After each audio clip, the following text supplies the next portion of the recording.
Welcome to The Breakdown with Brodkorb and Becky, a weekly podcast that breaks down politics, policy, and current affairs. I am neither Michael Brodkorb nor Becky Scher. I am Jeff Kolb.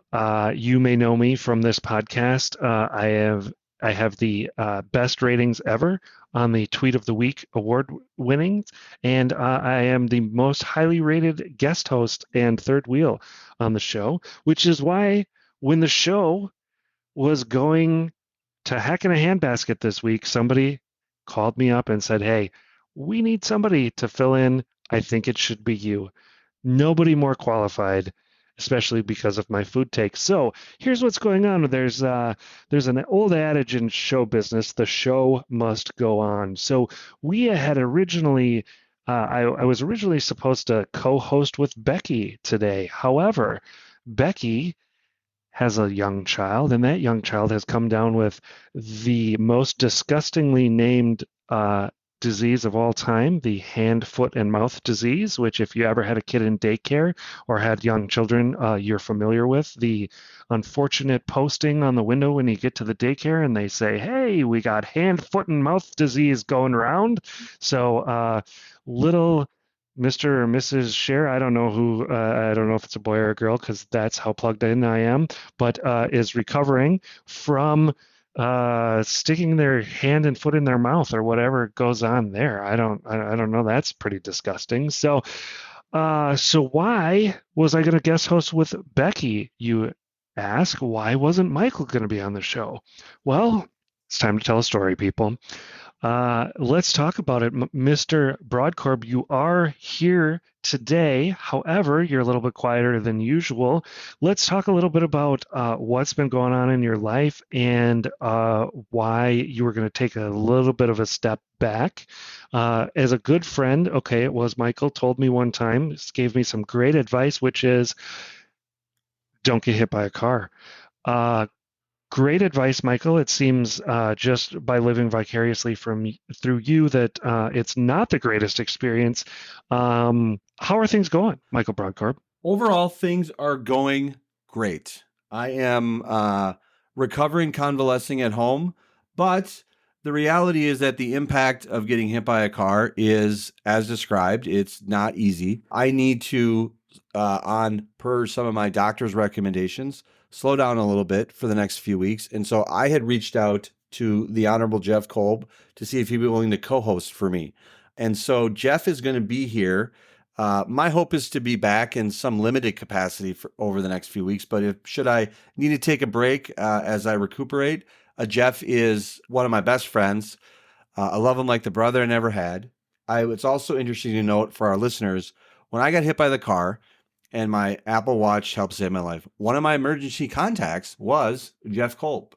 And let me tell you, that was a freaky experience, ladies and gentlemen. Freaky experience. I will get into that in just a minute, but go on.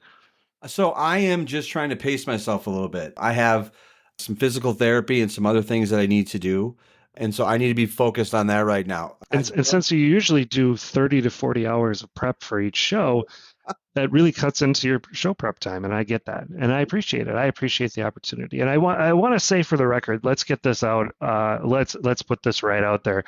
There is there is one of your hesitations in having me come and be a guest host on your show was that the audience would love me and that they wouldn't want you back. And I just want to say, for the record, well, that's likely true. It's your show, and I appreciate the opportunity, but I will not be your permanent replacement host unless the public may want it. Unless the money is really good. Yeah. And that's the caveat there. So we can talk numbers at the end of the show. Fantastic. Let's talk about, so it was how many weeks ago? It was several weeks ago. It was a Friday night? Friday night around a little over 4.5 weeks ago. Yeah. So I was packing, leaving town the next day to go on a vacation. First vacation in many years without the children. As those of you who have children know how wonderful it is to get away for just a little while so you can because absence makes the heart grow fonder. And packing, getting ready for the trip, and I get a text message, and the text message says, Michael Brodkorb has suffered a hard fall, and his watch has called 911. And I'm looking at it thinking, what the hell is going on here? So that was a little bit shocking to get. I come to learn, as you've probably heard by now, Michael had been out in the street a little bit, and the car swerved and hit him, and he fell down. And he did, in fact, I've seen the video, suffer a very hard fall. Uh, did quite a bit of damage, more damage, I think, than even you initially thought. Is that a fair statement, Michael? It is fair. Yeah. So and we've kept in touch from there. We had a pretty funny situation. Apparently, Michael is still one of the half dozen people left in America that still has a home phone. So when I couldn't reach him or his wife on their cell phones, we called we called the home phone. My wife spoke to one of Michael's children, who then said that he was fine and that he would be to the phone in just a minute. Fortunately, one of the other children picked up the phone then and filled us in on what was really going on, let us know emergency services were there and that Michael's wife was there. And then I felt good that I could get on my plane. Although I did make you text me when you were on your way to the hospital what the chances of death were, because I was trying to decide if I needed to delay getting on the airplane or not. So I was glad that you put your chances of death at very low. And I hate to see you hurting, and I know you've got a long road of recovery ahead of you, but glad to know that it wasn't more serious than it absolutely could have been. Again, I've seen the video. There's reasons why we're not making that video widely available at this point, because there's an ongoing criminal investigation here. It was a hit and run. And I'm sure there will be more to come on that particular matter, but yeah, glad to see you're taking things a little bit slow, and I'll be here to kind of fill in it when I can. And as soon as Becky's kid stops putting his foot in his mouth or whatever's going on there, we can get back to things as normal. I'm sure that Becky's just going to have amazingly bad food fight lists over the next couple of weeks, so that's pretty exciting. But yeah, so it's funny. You may think that a show like this is completely done by the seat of your pants, but it's not. There's actually a script here. They asked me to stick to the script, which I've done a very bad job of so far. But yeah, there's a couple of topics that we're going to cover today. We have a special guest, former state representative, former mayor of St. Paul Park, and current executive director of Save Our Charities. Keith Franke will join us in just a few minutes. Protect Our Charities, excuse me. I knew I was going to get that wrong, and that's why you go to your notes, people. That's why show prep is important. But to be fair, I really only had a very limited amount of time to do show prep. Protect Our Charities. I apologize, Keith Franke, for getting that name wrong, but he'll say it 7 or 8 more times during the interview so that you can get it right. Michael, did you have something you wanted to add before I go down the script? Go down the script, and then I like to add a few things. All right. So in this episode, we are going to loosely keep to the agenda that was laid out for me. We'll be talking about, we're going to break down Governor Walz's veto of the Uber and Lyft bill and a couple of other interesting developments at the end of the legislative session. And then we'll have our interview with Keith Franke, and then we'll end our show with the tweets of the week and the food fight with Brodkorb and Becky, except for not with Brodkorb and Becky. It'll be Brodkorb and Kolb. I don't know, that doesn't roll off the tongue quite as good. We're going to have to get some better branding around this. But this week's topic will be frozen pizzas. We should add, it was a wonderful job, both adhering to the script and not adhering to the script. I do miss Becky this week. She is a lot of things, and one of them is a wonderful mother. And so her kid's sick. I hope that she and her family, she's back next week and everyone recovers. She is a fantastic analyst, fantastic strategist. She offers wonderful takes, except on some of the food. But I've said that to her online and directly, so I'm not speaking behind her back. But thank you, Jeff, for number one, stepping in when I needed help, and also for taking the lead in this show. I want to say to the listeners, it's incredibly important when you go through an experience like I have to have friends and to have family. And I promised myself I wouldn't get upset, but I have been overwhelmed by the support and love that I've received from my wife, from my kids, and my family, and my friends. And one of those is Jeff Kolb. Jeff was an emergency contact for me. He's checked in on me, stopped by just yesterday, stopped by and refused to take a Charleston Chew, by the way. Stopped by with his wonderful children and his family.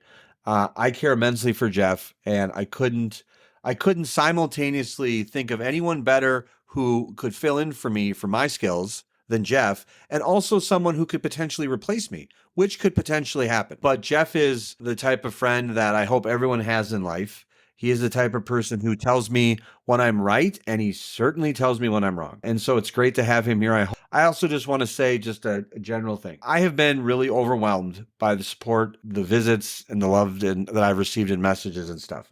I want to just say just one last thing about that. If you know someone who's going through something, check in. Jeff stopping by my house. I had a couple visits last week that just were so important. During this time when people are recovering from something, it's really important that they still maintain those social connections. Stopping by. So if you know someone that in your life that is sick, recuperating from something, send them a message. Check in. I have just been overwhelmed by the text messages, phone calls, the support I received from people. And it means a lot. It's helpful in the recovery. And one of the best people that's done that has been Jeff. And so I'm really excited to have him here. I'm sure he's going to use his opportunity to paper the file about my bad food takes and other things. As I've explained before, these podcast episodes are like black boxes of planes. These are not going anywhere. So there'll be a log of this for future generations to see. And I really hope that Jeff uses his opportunity to really paper the file well. You may go on, Jeff. Well. Thank you very much, Michael. I would point out that the script says brief, light conversation at this point, so that was a little bit heavy. So if you want to maybe take it up a couple notches next time, get a little bit lighter. Brief, light. It actually says convo because we shorten things here in the podcast business. We can't write out conversation. We say convo. One thing that's interesting, Michael, what Michael didn't touch on here is that I did have the chance to chat with one of Michael's doctors and float a theory, which actually was shot down, which is really kind of disappointing to me. But I asked one of Michael's doctors if maybe the crash and kind of the some of the stuff getting beat up and stuff, if maybe that was maybe if that was the source of your bad political opinions over the past couple of months, but the doctors said that just doesn't line up with the timing, actually, that the bad political opinions started first. So he doesn't think that that's it. So That's a HIPAA violation. That's a HIPAA violation. Yeah, it is. You cut that out in post-production if you don't want it. Exactly. All right, so let's go into our first topic. Let's breaking down. Tim Walz, Governor Tim Walz, and I know this is going to kill Michael because one thing you might not know about Michael is that he actually has a small statue of Tim Walz that he kind of worships on kind of a nightly basis because he thinks so highly of the governor. He's just been one of the governor's biggest cheerleaders. But I am going to talk about Tim Walz issuing his first veto of the trifecta session on the Uber bill, the bill that would have seen us end Uber service in greater Minnesota entirely and restrict us to only premium services in the Twin Cities metro area, according to the CEO of Uber. I wanted to talk a little bit about this, which is interesting. I think between this particular bill and the Mayo Clinic bill, that the nursing staffing bill that was not vetoed but did not pass after a threat by the Mayo Clinic to withhold a significant amount of funding or not do future development here in Minnesota. They were going to bring their investments elsewhere. I find the situation interesting because we have proven with these 2 bills, they were very anti-business. They were very, if you're being polite, you would call them pro-worker. I don't, I'm sure that's what their proponents would say, but the businesses involved, we're talking about the massive amount of expense, the new amount of regulation that would come from these bills. And in both cases, you had the CEO of Uber telling Tim Walz, if you sign this bill, we're not going to have Uber here in Minnesota. And you had the Mayo Clinic saying, we're going to take our money and go elsewhere. What I find particularly interesting about that is that it seems that the Mayo Clinic and Uber both found the secret sauce to punching through the extremism of the trifecta, and that seems to be public threats. Well, the broader business community was entirely feckless when it comes to lobbying this term. You kind of famously had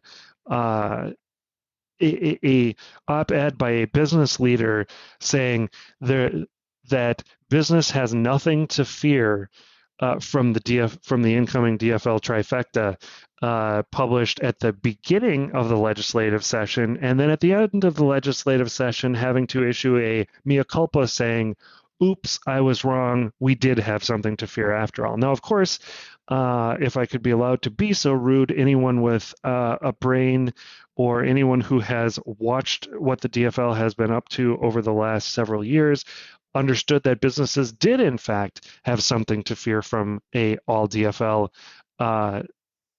government. And I think that what you see is that the only time that anyone was able to kind of to break through the extremism of what the DFL was pushing down at the Capitol this year is by issuing public threats. Michael, I'd like to bring you into the conversation at least a little bit. What are your thoughts on that related to, I guess, the ineffectiveness of the broader business community to tamp down anything that the DFL was trying to push this year at the legislature, but those entities who pushed public threats being able to get their way ultimately? I should note that was Jonathan Weinhagen, the president and CEO of the Minneapolis Regional Chamber of Commerce, who authored those op-eds. I was critical of the original op-ed, and let's just be candid and direct. I did support the governor, but I voted split ticket on a number of other races. And so one of the things that I've argued before about is balance. I think having there being a checks and balances with the party, the various between the Republicans and the Democrats is good. But the reality is the Democrats control all 3 of the trifecta, the House, the Senate, and the governor's office. To see that type of op-ed at the beginning of this session was somewhat surprising. Just this kind of declarative statement that there was nothing to be concerned about this. And I do think very insightful of you, Jeff. I hope that extends to your food takes, but very insightful of you to note the difference between the head of a chamber of commerce, very significant chamber of commerce, not to diminish any of that, but the Minneapolis Regional Chamber of Commerce coming out and saying there's nothing to be concerned about. And then to see, so his approach was much different than the Mayo and Uber in terms of their kind of aggressive statements publicly about what their expectations were. And then to have such a quick mea culpa by him after the legislative session, trying to clean up for what the kind of narrative that he said, I thought was somewhat remarkable. But it was very insightful for you to pick just to note the different approaches that were taken. Well, Michael, I think what's interesting and what I saw, and I know you have your Tim Walz statue that you worship on a daily basis, but I'd like to understand, it was not pressure on legislators that Uber was exerting. It was not pressure on legislators that Mayo was exerting. It was pressured directly on the governor. What do you think it says Right. about the governor, and what do you think it says about kind of the way that the government works in the state of Minnesota? That again, the only two interests that seem to kind of have any any type of success pushing back against the massive tax increases and new new regulations were the ones that publicly came out and spoke to the governor that way. I think what it shows is that they were not going to be successful in directly advocating for their issues through the legislature. I think there's been a number of stories and analysis that was done that, I mean, that's discussed that the Democrats, they have a 1-seat majority in the Senate. They voted in lockstep on everything. And you did highlight a piece of legislation that wasn't successful, but they voted in lockstep on a number of issues. And so I do think that it shows, I think, how unified the Democrats are at the state capitol to push their agenda. And as I've articulated before in the podcast, I do not believe that legislative Democrats litigated and told the voters of the state exactly what they were going to do. I don't believe that the agenda pushed by legislative Democrats was openly discussed on the campaign trail. There's a number of reasons why I think they were successful. I think the top of the Republican ticket helped sink a number of legislative Republican candidates across the state. I think Scott Jensen hurt legislative candidates, and he also hurt the both Jim Schultz and Ryan Wilson, who were running respectively for Attorney General and for State Auditor. But I also think that what it also shows is that the business community could feel that they could speak to the governor directly.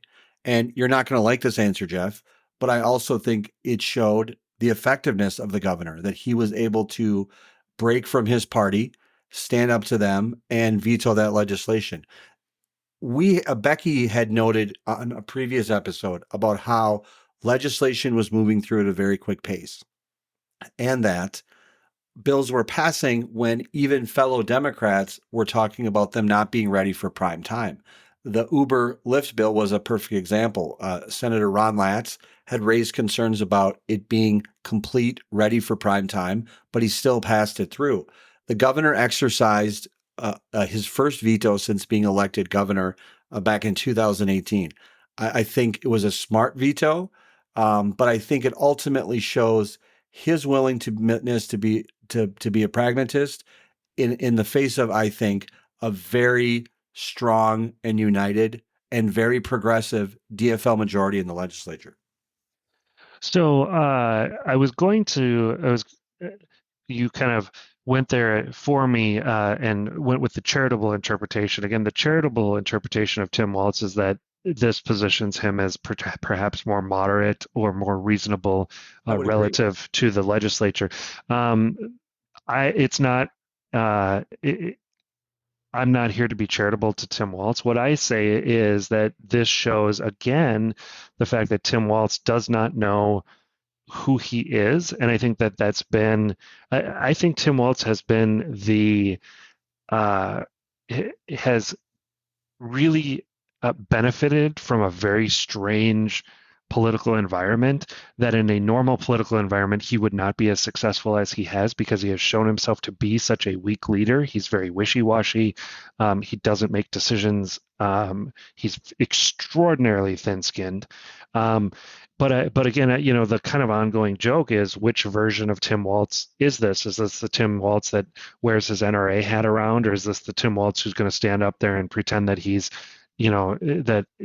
really into gun safety and those types of things. So I think that, and it's not gun safety, it's gun control. I apologize for adopting the inaccurate language of the left for a moment.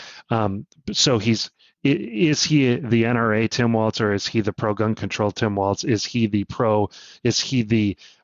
big government Tim Walz, or is he the pro-business Tim Walz? And I think that, again, I think that's been one of the biggest disappointments with Walz, in my opinion, has been that he doesn't know who he is. So therefore, it's it's difficult to deal with someone who doesn't actually know what they believe in. Let me offer this, and I've discussed this before. There was I think it was a political article from earlier this year that talked about the potential of Tim Walz as a national candidate. And I said back then, and I stand by it now, that I don't think that Tim Walz is running for president, excuse me, this term. But if on paper, there is no question that he is an absolutely viable candidate should he choose to run. Let me just state the record as I see it. Tim Walz defeated a Republican incumbent member of Congress in 2006. That was a tough year for Republicans, but he continued to win that seat. That was continued to trend towards. It was a Trump district. He continued to win that seat in Congress. He challenged the DFL endorsed candidate for governor in 2018 and was successful. He was won by a wide margin in 2018, and was recently reelected.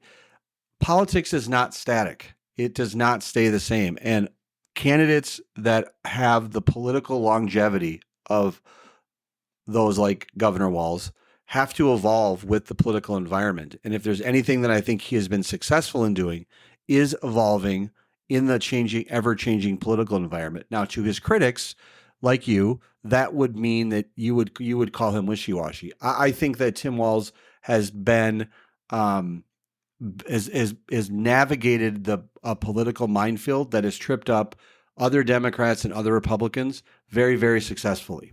Again, the charitable interpretation of evolution, one man's evolution, is another man's inability to have principles that they hold to. It wasn't as artful as I'd like to say it, but you know what? We do these shows live, and so sometimes you got to come up with things off the tip of your tongue. I think it's time to go to a guest, don't you? I do think it's time to go to a guest. Great job on that subject, Jeff. Thank you. Let's move on to our guest. Our guest today, former state representative, and more importantly to somebody like me, former mayor of St. Paul Park, Minnesota, also currently the executive director of Protect Our Charities, Keith Franke. Keith, great to have you on the show today. No, thanks for having me, Jeff. Really appreciate it. Thanks to Michael for setting this up. Representative, if I may call you Keith, I have 4 wonderful sisters, and one of my sister Susan, has been checking in with me, and I discussed the fact that you were coming on the podcast, and her eyes just lit up. She went to school with you. She also disclosed to me that according to her memory, you were her 2nd grade boyfriend.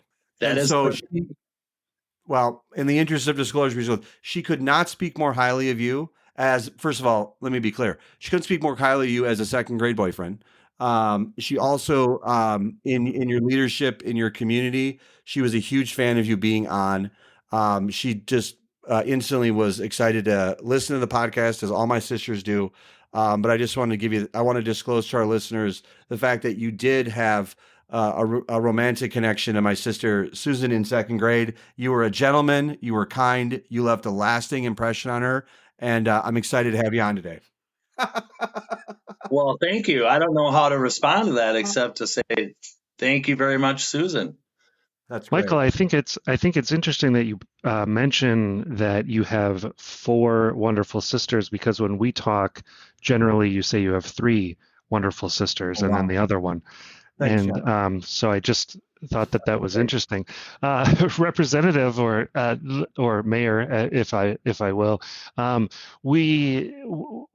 you are currently the executive director of Protect Our Charities, which is a group dedicated to obviously protecting charities. We had some movement here in the last legislative session around e-pull tabs. I know this is not your first go around with e-pull tabs. I know that you had successfully fought off some e-pull tab legislation back when you were in the legislature. Can you tell our audience a little bit about what's going on with e-pull tabs and what the legislature is doing, and why they should care?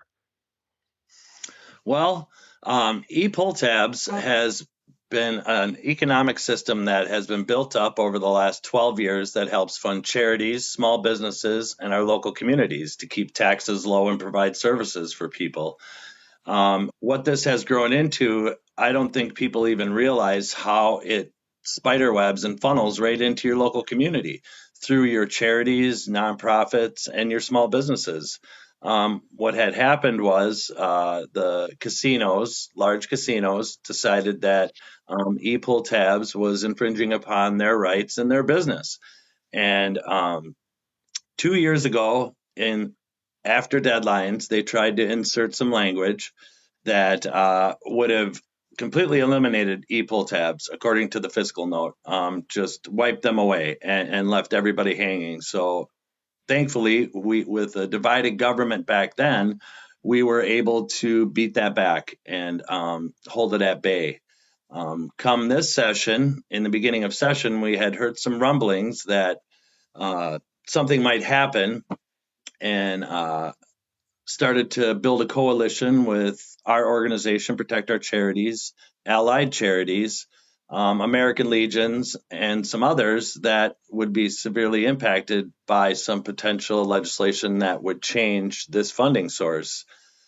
We were told no, with the stadium being going to be paid off after 20 years early because of this funding source, that the most they were looking at was a nice little tax cut for charities, which would be deservedly so after working so hard building this system and paying off the stadium for the citizens and for the Vikings.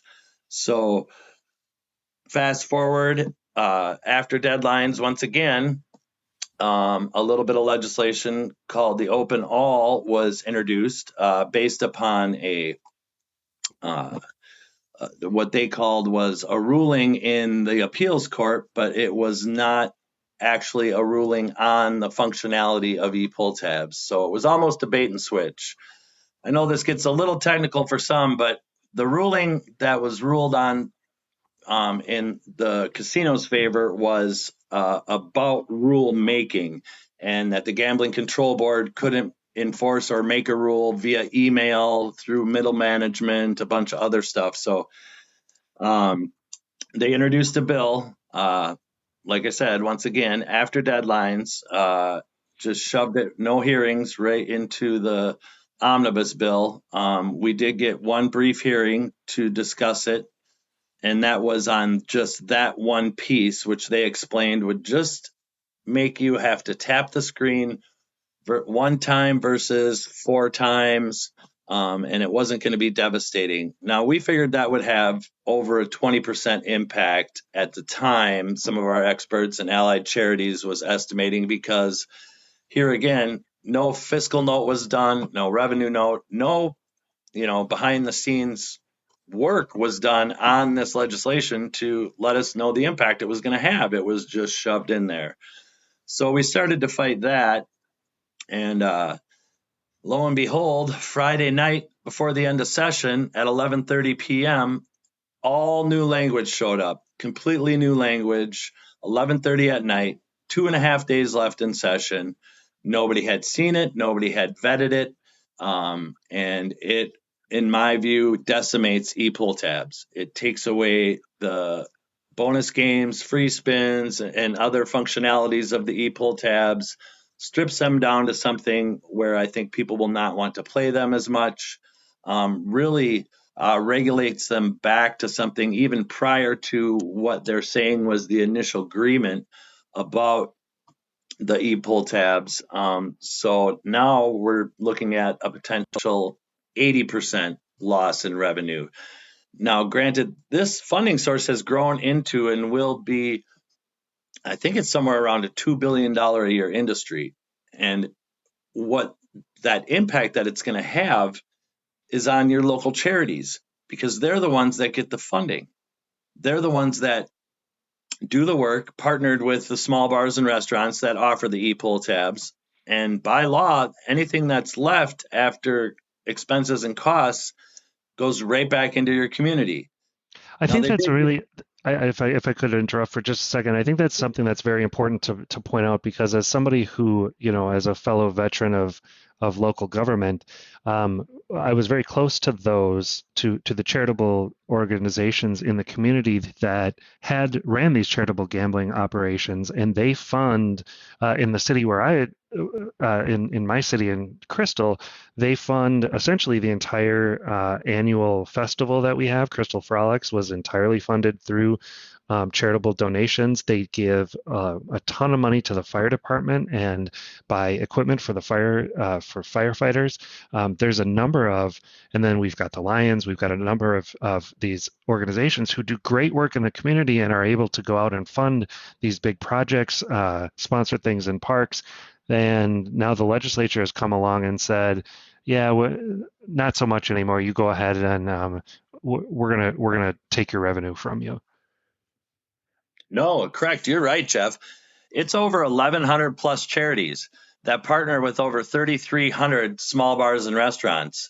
Now, you talk about the impact of those communities, and it's not just the community organizations. There's organizations out there that help people with HIV and AIDS.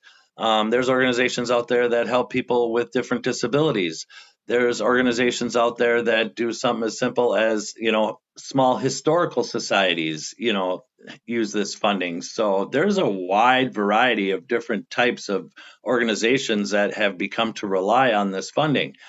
And e-pull tabs, after December of last year, became the number one funding source. So they surpassed paper pull tabs or any other type of charitable gambling as the number one revenue source for these organizations.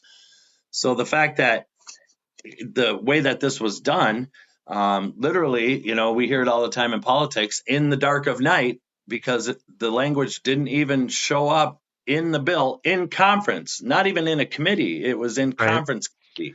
And I think that goes to another topic that's near and dear to my heart that most people don't care about, but the actual process of lawmaking and transparency in government. It's unconscionable to me that we have language that shows up at the last minute that has not had a hearing in either chamber, that just gets shoved into a bill at the last minute when there's no time to react to it. What do you know? What is the driving force behind this? I know that as I mentioned, Tim Walz has kind of had has had backed kind of gutting e-pull tabs in the past, but what is the real kind of behind the scenes? What's actually happening here? The casinos are the ones pushing this. I mean, they don't hide from it. I mean, I've gotten emails back from, representatives and legislators saying that they feel that the growth of e-pull tabs has harmed casinos and that they have morphed into something that what they shouldn't be, breaking the agreement. But I would respond by there was 2 court cases in our favor that said e-pull tabs are not slot machines. And the 3rd court case had nothing to do with actual functionality. Like I said, that was more of a bait and switch to give them an excuse to make this change. And the new legislation actually goes further and more harmful than the original legislation by taking away bonus games, bonus plays, free plays. Because if you have a paper pull tab, as most people know, I own a small bar and we have pull tabs, and you have some of those single rip tickets. You rip it open, you get a number, you can go to the flare and then open another number. Therefore, that being a bonus ticket for another bonus play. Those have now been wiped away from e-tabs. Just because an e-tab has graphics or designs does not make it not a pull tab. So the courts had previously ruled in our favor, but I would say, like anything, if you're a big corporation that has lots of money and you don't like the law, what do? Well, you lobby like hell with a lot of money to change the law. Yeah, it's clear that there's obviously some big money special interests calling the shots here on this particular thing. I think this is one of those laws or changes that, of course, nobody really knows what the impact will be yet. We're starting to see some of the anger boiling up. I have seen some messages directed at, for instance, Representative Kristen Bonner from Maple Grove, the local hockey association, very upset with her support of this particular matter. What do you suppose, is there something that people can do at this point? I mean, I'm not sure the ink is even dry on the bill at this point. The law hasn't really gone into effect. Is there an opportunity to stop this, to reverse the changes, to actually have some real hearings on this and do some studies on what it's really going to do, or is kind of the game lost at this point? Well, as everybody knows, there's anything can be changed once you have the Senate, the House, and the governor all agree. And that's the end goal. That would be, our at least hope and prayer. Now, do I see that happening at this point? The way that this was done and the excuses that were given, I don't know. But we're going to continue to push, and we would ask people to push right behind us. Stand up, have your voice heard. I think another problem we had was not being able to get the proper information out because we were being told, well, there's no language. We really can't report on this. We don't know. There's no fiscal note. Well, we can't say. I say that if this was even remotely a good thing for anybody, being a former politician myself, politicians would have stood on a chair and pounded their chest that we're doing something good and held 17 different hearings. Yeah, we don't generally pass great legislation at 11:30 p.m. when nobody's watching, when it has never gone through a committee. Those are the kinds of things you try and sneak in and hope that people don't understand. Now, obviously, the Democrats have been in lockstep on this, as they were throughout the entire session. Yeah, I know you were in office as a Republican at one point. Are other Republicans generally in favor of restoring things back to the status quo, or at least reversing this change? Or are you having some trouble with the Republican side as well? Because I know gambling tends to be kind of a sticky issue for some Republicans, that they would rather we eliminated gambling altogether. So where should people be focusing their efforts? Well, first and foremost, since we have the trifecta, we need to focus our efforts on the DFL. I will agree with you, though. Even in the first session where I had to defeat the original bill, we had Republicans vote against us. And there are those anti-gambling people out there. So I try to say that this isn't necessarily a partisan issue. Of course, this last session, it became a partisan issue because of the makeup of our legislature. And that's a sad fact of what we've seen throughout the entire legislature this year. Yeah, again, as somebody who's seen the impact of this locally, I've seen firefighters carrying the equipment that has been purchased with the revenues from these from charitable gambling. It's amazing to me that somebody would want to go and gut that in favor of the special interests and the casinos in the state. It's unfortunately not surprising, but it is still kind of amazing. I guess let's wrap with some information on how people can get a hold of you, get a hold of your organization, get involved, and make their voice heard on this issue. Sure. Once again, I want to thank you guys for having us on. We really do appreciate it. We need to get the word out. We need to continue to do what we can for our communities. This funding source helps so many small businesses, so many charities, so many people throughout the entire state, and it helps keep property taxes low by funding things through the fire department, through our athletic associations. It's just has become so much. People can reach out to us at protectourcharities.com, or we're on Facebook and we're working on a Twitter. I'm sure they can also, be more than happy to reach out to allied charities or even the American Legions. We have built quite a coalition here working on how do we get this back to a point where it's at least something that's going to be functional for these charities and not become so devastating. And that's our goal.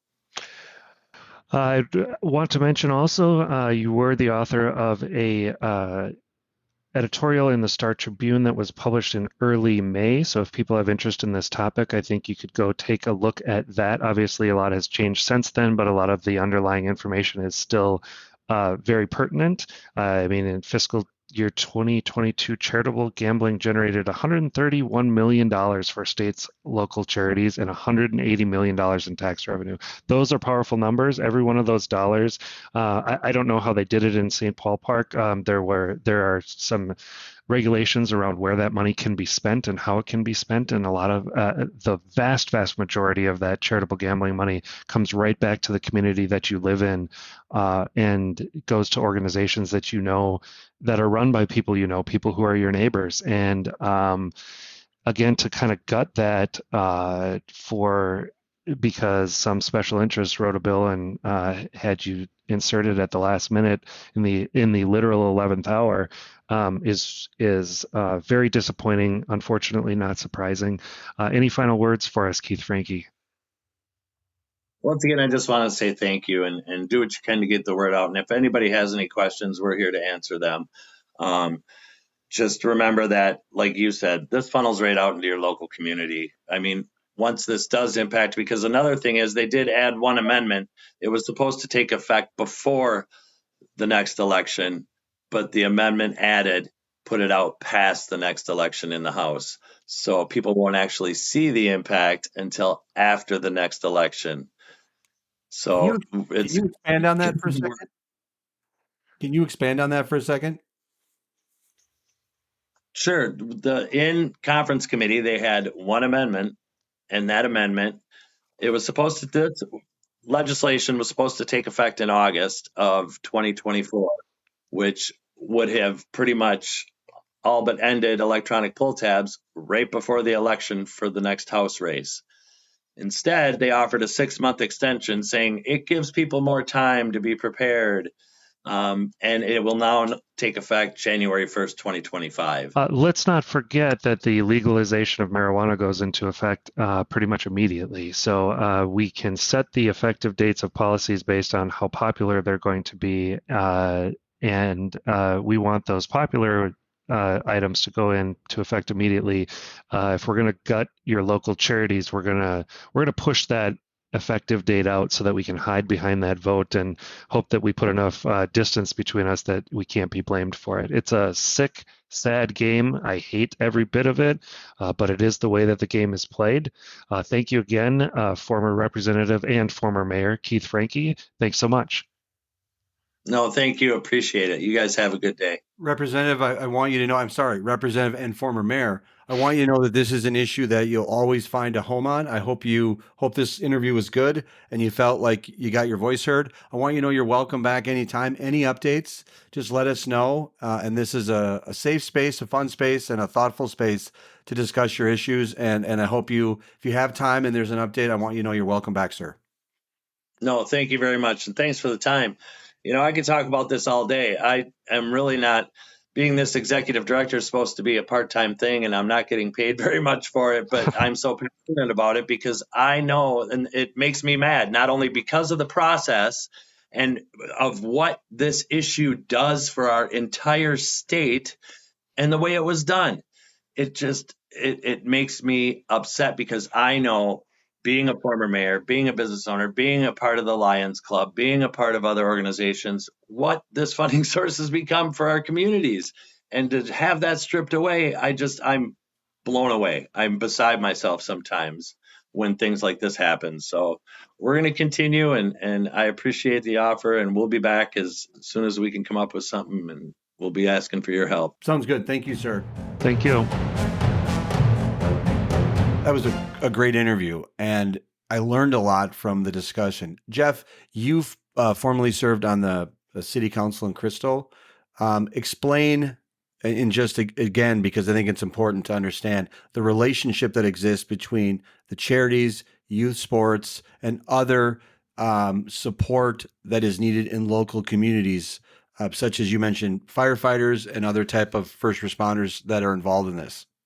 Sure. We have here in Crystal a number of local organizations, and those, there's only so many bars, there's only so many restaurants, only so many places where you can kind of have these types of things. And so kind of landing that spot is very competitive.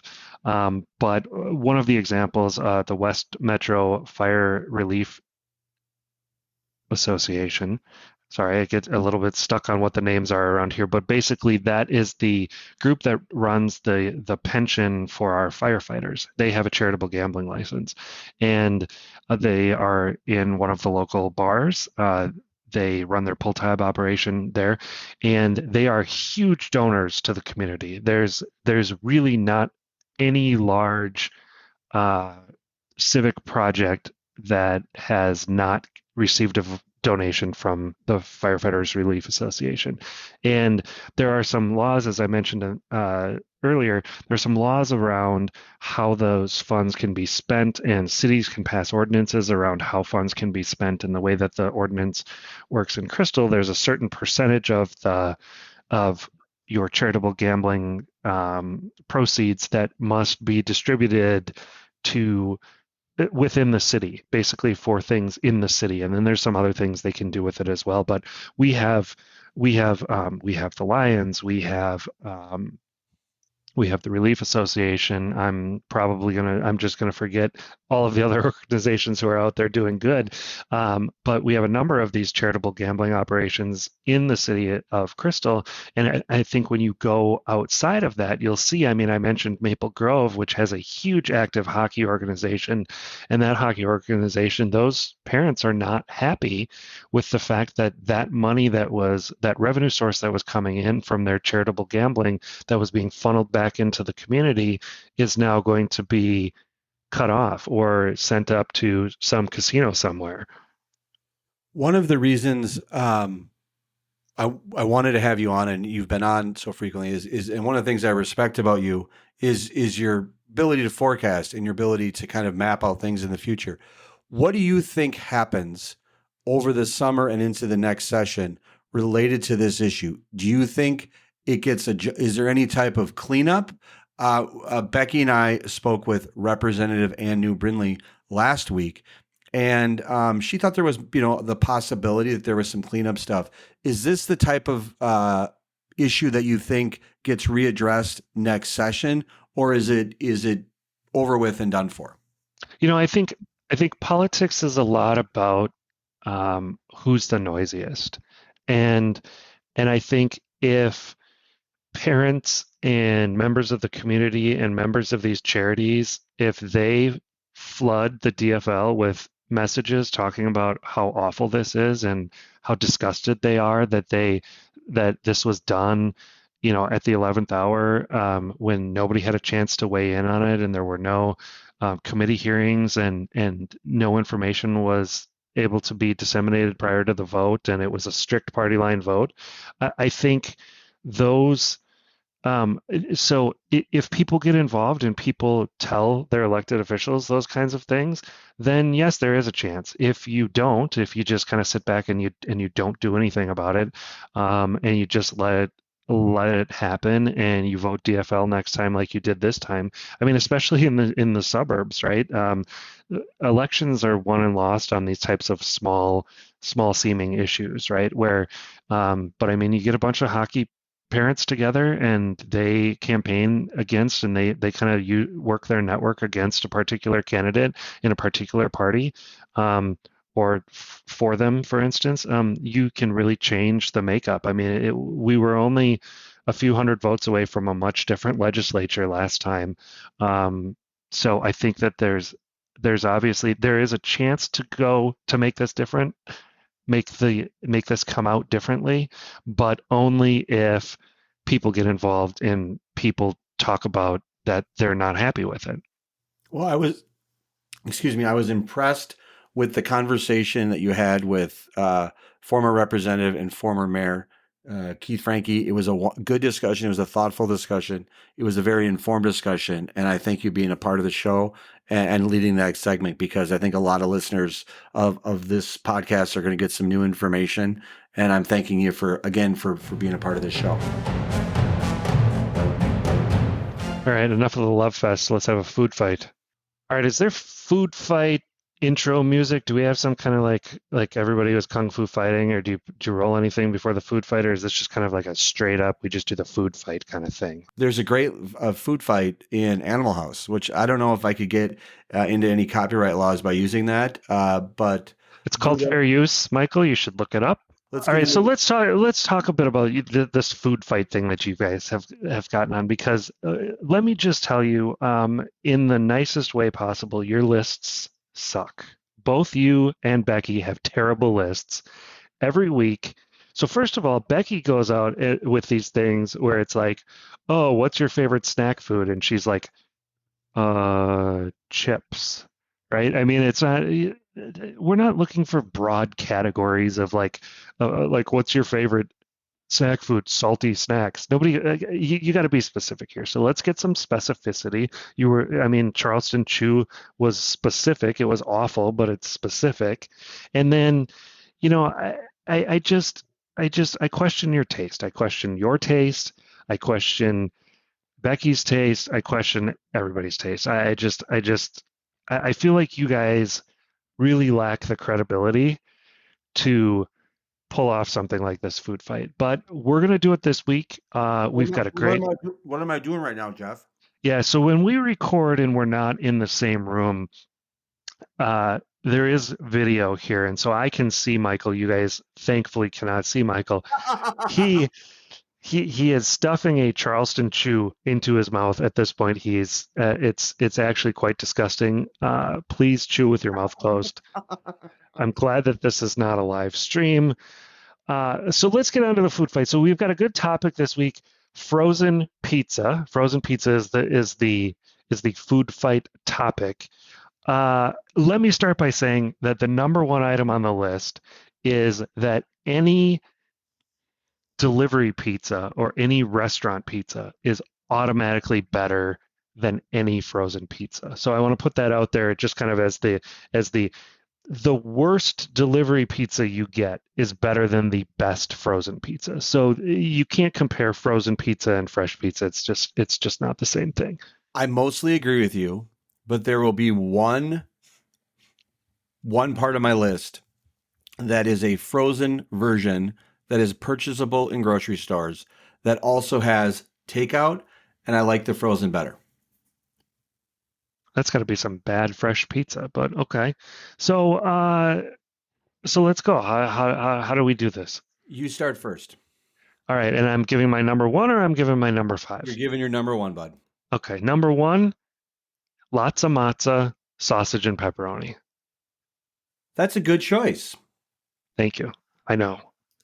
I went a little more broad, so I'm going to go 7th Avenue Pizza. Okay. They have great pizza. All their varieties are good. Minnesota company.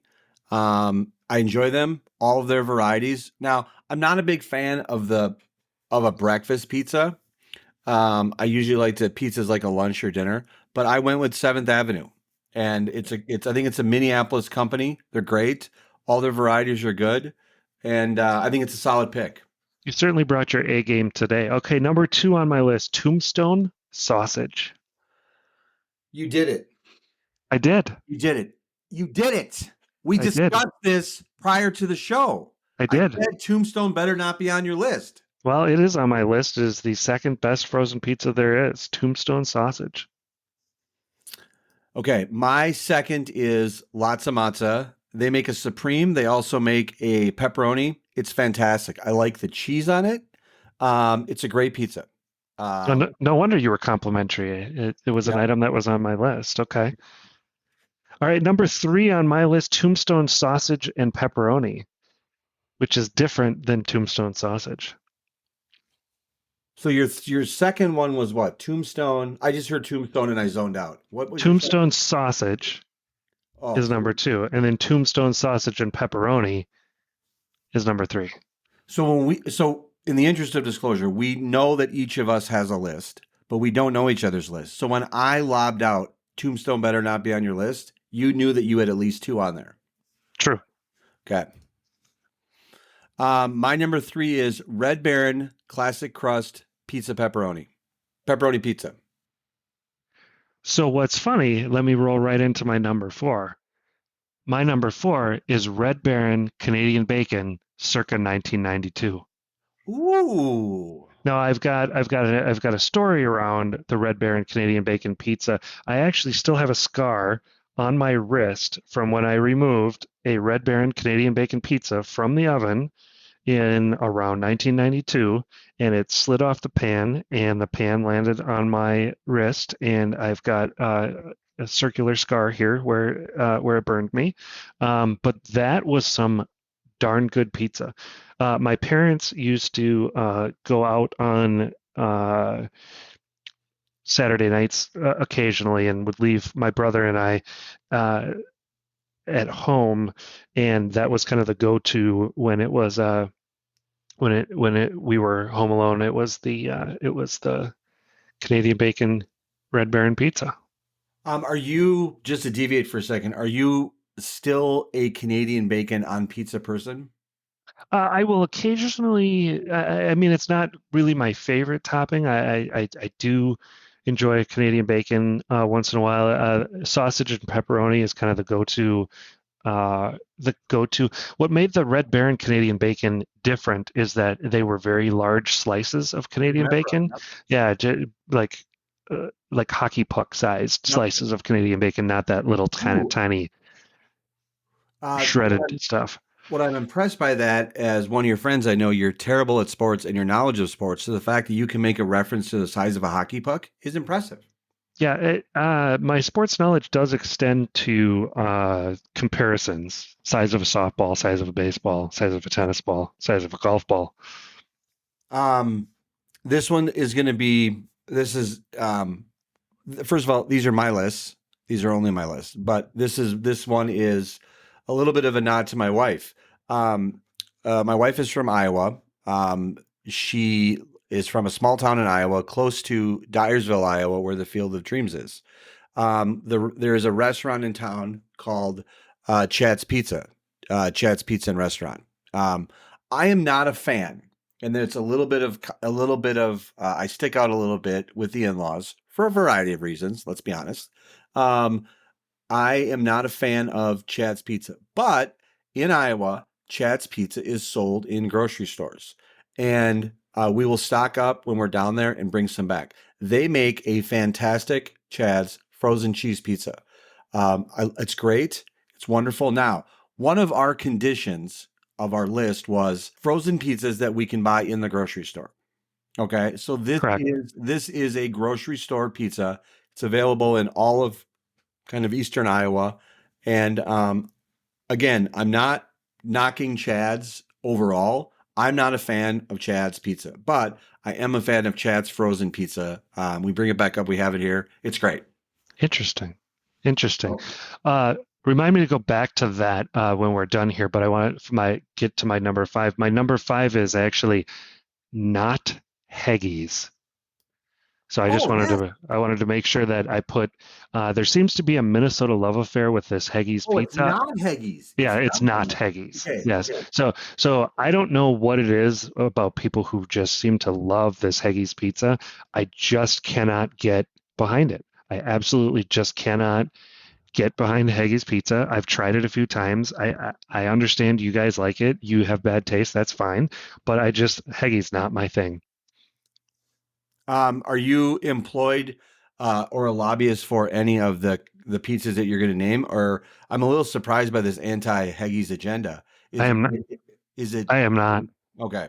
So it's just based on taste. It's not because of any private contract, any secret staffer work, anything like that, right? Correct. Okay. I will let you know that Heggies does not appear on my list.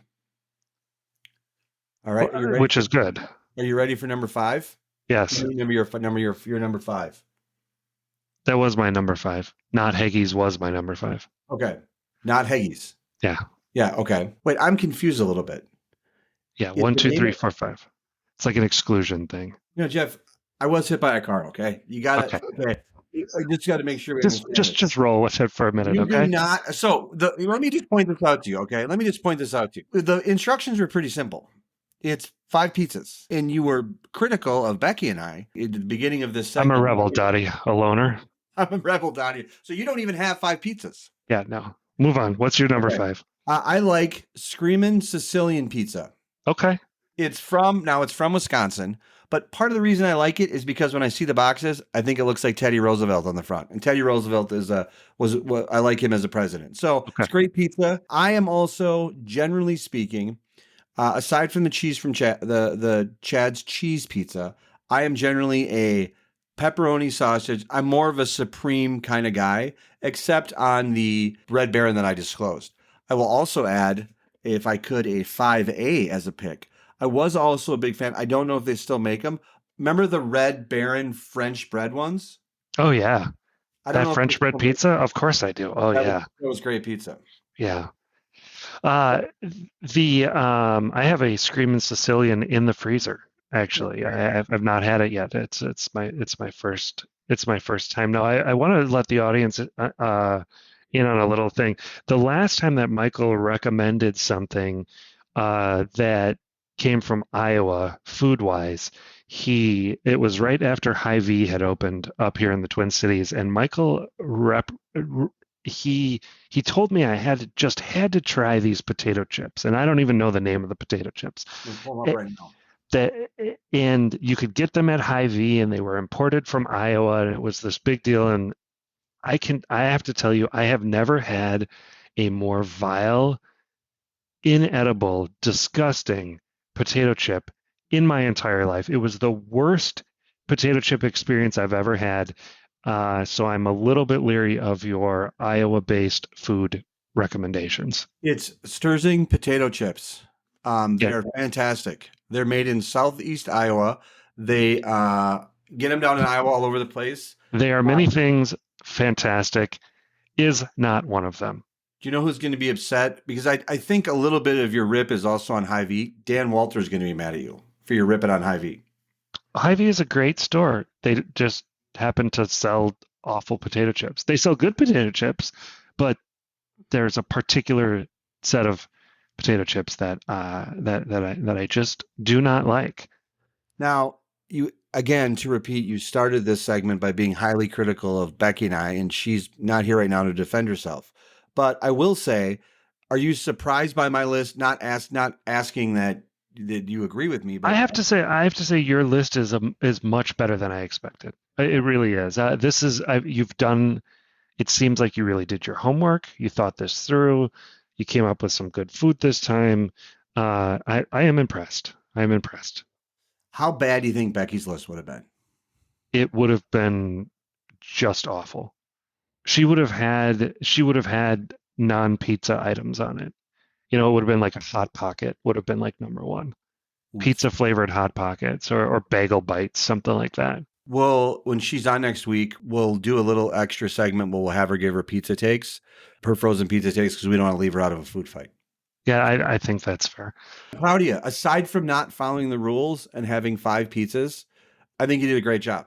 All right, let's wrap this up. Tweet of the week. You go first. Tweet of the week. Tweet of the week. Tweet of the week. We got to get some music for some of this stuff. There needs to be some kind of tweet of the week. Tweet of the week.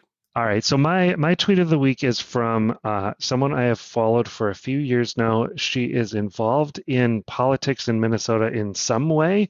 Actually, it looks like she says she is legislative staff. We do not align, I think, politically on very much at all. I've never met her. I don't know her. Selena Coster is her name, and I could not even begin to tell you what this handle is. Salencita, Salencita.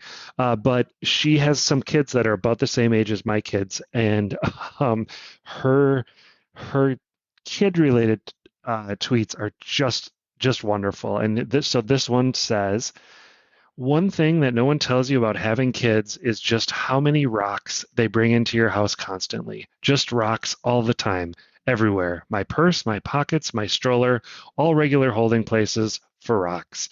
And I have a daughter who is 6 years old. And let me tell you, when I dropped her off this morning at her grandmother's house, she got to the door, and then said, "Oh, wait, I almost forgot," ran back to the car, had to get a rock out of the cup holder in her car seat and bring it in for Grandma because it was the perfect rock. So I identify with